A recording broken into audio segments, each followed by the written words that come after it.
Hey Flosstube, I am Michelle from Michelle's Romantic Tangle, and it is Wednesday, August 5th, 2020, and I've been stitching. I've been having fun with my stitching. I've been working on Plague Nurse.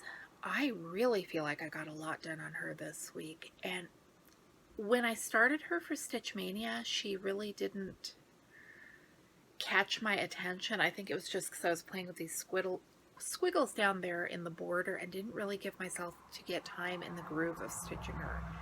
And now that I'm making progress, I adore her. What I like best about this, and maybe it's silly, I really like that patterned wallpaper behind her, and her dress and her mask and everything else, but I think it's the wallpaper that does it for me, that ties everything together and made it a must stitch. And I'm sure you all know this is a free Be Well and Stitch pattern from Night Spirit Studios, and the description is in the link below and all that good stuff.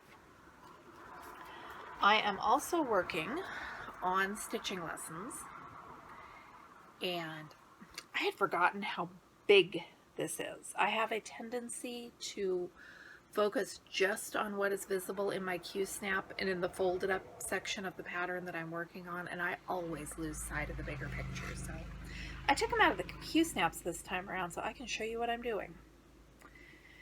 I have been doing battle with the little girl's hair. There is shading here. There is some wonderful shading, and oh, it shows up on the camera. It doesn't show up in front of my eyeballs when I'm actually stitching on it. And I have gotten myself confused, so what I have allowed myself to do is I'm kind of working around it, and then each stitching session I make myself promise to go back and fill in at least a couple of strands, so by the time I move away from this, I am not leaving those isolated confetti stitches that bedevil me. But this hair is a challenge, so I decided to pack this up for the moment and move on to something else. And I did have a comment last time that this is an expensive kit. It's a $50 kit. It's not cheap, but it is one. I got mine as a gift. If I had not got it as a birthday gift, I would have saved my pennies and splurged on it because I love the design that much. If you're going to stitch something that is this size and full coverage, whether you do a kit or a pattern and fabric and floss, it's not going to be inexpensive unless you get lucky and find a full coverage kit at the thrift store that is also something you want to spend this much time on. It happens. It's happened to me, but it doesn't happen easily. And if you don't remember what I'm working towards, that is it. So I'm going to pull out one of like my Marty Bell charts and figure out what it would cost to purchase the chart, the basic Ada, and the basic DMC, because I'm thinking it's going to be close to the $50 that this kit cost. And then if you go to your LNS and buy linens and overdyes, that is a whole other budgeting project there. So yes, stitching lessons is expensive. I don't feel bad about it. And then after I put up stitching lessons, I put up pulled out Beach Babies, which is another big one. And glutton for punishment that I am, first I did a bunch of the sand, which was fun for an afternoon or two. Then I got started on the little girl's hair, because of course the thing to do when you are tired of working on one little girl's hair is to move to another little girl's hair. This makes me crazy. Remember how when I started it and was working on the backs of her thighs, I thought that the colors were wrong, or that she had a sunburn, or that something was deeply wrong? When I was stitching on her hair, a lot of that is the same shade of pink that is on the backs of her thighs. I checked the chart, I checked my thread, I checked and double checked, and it was right. And the more I stitched, the pinker her hair looked, and I was on the verge of calling Dimensions to see if it was a charting error, because it was wrong. Look at it. Her hair is fine. Her hair is exactly the way that it looks on the picture with the kit. Or I mean, it's as close as it's going to look. I guess my challenge with beach babies is that I really need to trust the charting and not overthink it. So I'm going to try to do that. Last video I told you that we had not had any crises at our house all week, and I had my freezer unplugged and was defrosting it, and about an hour or two after the video uploaded, the power went out for 7 hours, which is not a big deal. It stressed me out a little because I'd had my freezer defrosting all day. Everything stayed frozen solid, didn't lose anything. Power came back on very noisily at 2 a.m. And we actually spent the evening talking with our sons about the Mexican-American War and the Alamo and the Louisiana Purchase and just the things you usually don't sit down and talk about. So I won't say it was a blessing in disguise, because I'm sure a lot of our neighbors had plans for their evenings or things they needed to do that required electricity. We got through it fine. Day after that, the internet went out, which our internet is out a lot, and that's not surprising. Cell phones went out too. Now, our internet provider and our phone provider are not the same company. My son's phone is not the same provider as my husband's and my phone. Everything but the landline was out, and that just, it's weird to be that disconnected from the world. It reminds me back when our oldest two were little and we lived up in town. Our phone went out all the time, and I would have to load them in the stroller and hike down to the payphone at the convenience store a couple of blocks away, and it was just this ongoing struggle to stay connected to the world. And it was, now I have multiple devices, and that, not even internet, I'm talking dial-up phone, but now I have multiple stuff, so if something doesn't work, I can plug something else in, and troubleshooting is so much easier than it used to be. I did have the fun of trying to teach two teenagers how to use our landline, which is not a touch-tone phone, and I don't know, because we live in a small town, which numbers you have to dial a 1 before and which you don't, and I hate using that phone.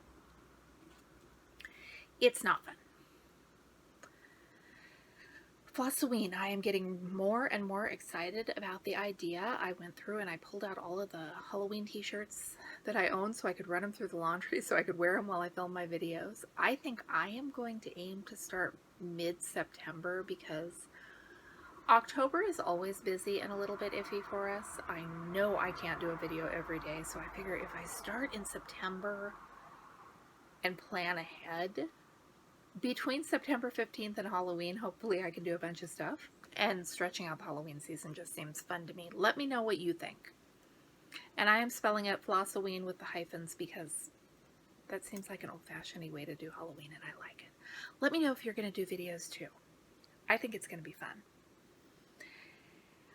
A couple of thrifting videos ago, I was at the thrift store and found some sparkly little glass shoes that I really liked, but they were expensive, and I told myself I didn't need them by any stretch of the imagination. I did not need them, and I did not love them enough to spend $8 or $9 or whatever they were. It seemed like a lot.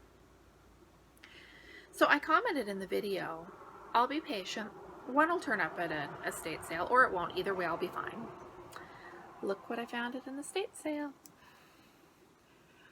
Can you see all of the sparkly little facets and the way that this color is like honey straight from the hive? And I am adoring this little thing.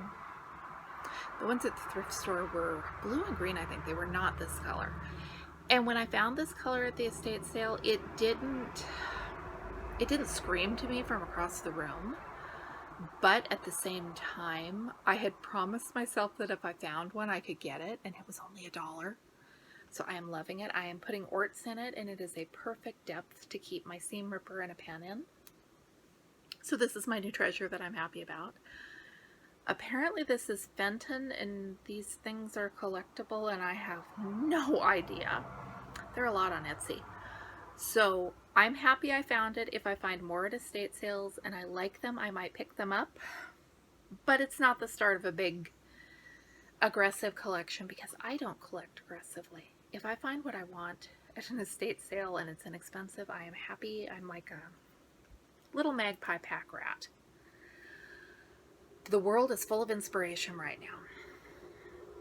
And a couple of these were supposed to be in the last video, but I forgot to check my notes before I started filming because, you know, that's what I do. Rhonda Coleman, I think I've mentioned her channel before. She's doing fabulous junk journals, and she has a video where she did one using the cardboard packaging for food to create envelopes and pockets. I guess pockets. I love it. I want to go out estate sailing where the crazy ones where they price the old food in the cupboards and look for stuff that is an old cardboard that I can use for that. I mean, if I'm throwing away the food, I can do that. That would be like doing the world a service or something, maybe.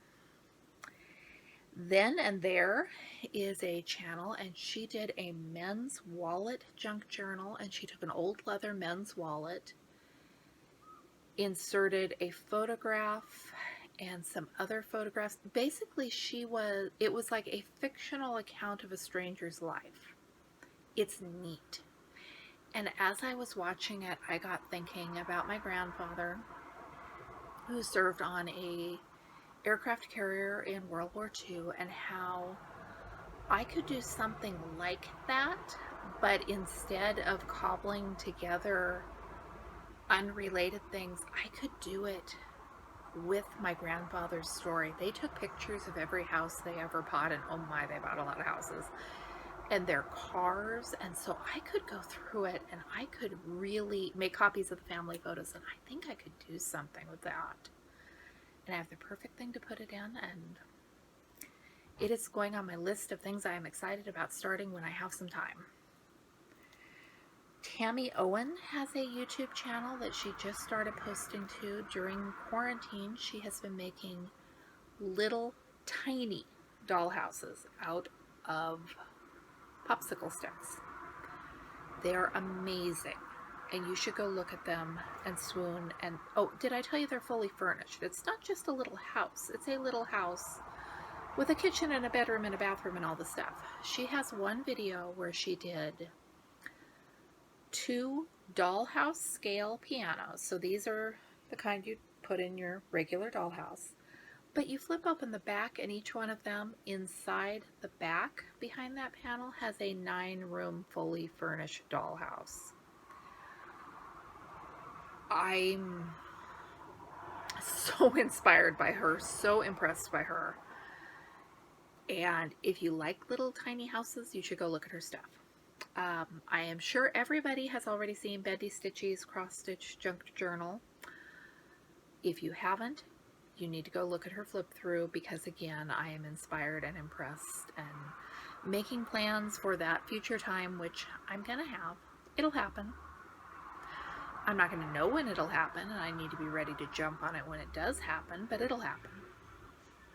So I think that is where I am at for the week. I've done some stitching, done some reading, done some researching things like the population of Mexico City during the Spanish-American War, and I never did find the answer to that one, but I tried. I am Michelle from Michelle's Romantic Tangle. Thank you for watching. I will be back with you again soon with more cross-stitching and more fun stuff. If you think Flosss-o-Ween sounds fun, you might consider subscribing, because I'm working on some tutorials and some stuff that I think will be really fun. Everything I had planned for this year has been canceled for reasons I totally understand and agree with, but if we can do Halloween and some of the fun stuff online, let's do that. There were a couple things that weren't canceled that I decided just weren't a practical idea with the world the way it is, so let's have fun with pumpkins and skeletons and things that go bump in the night. And if you've been to Costco, you should look for the skeletons that play dueling banjos, because they are hilarious. Thanks for watching. I will see you again very soon.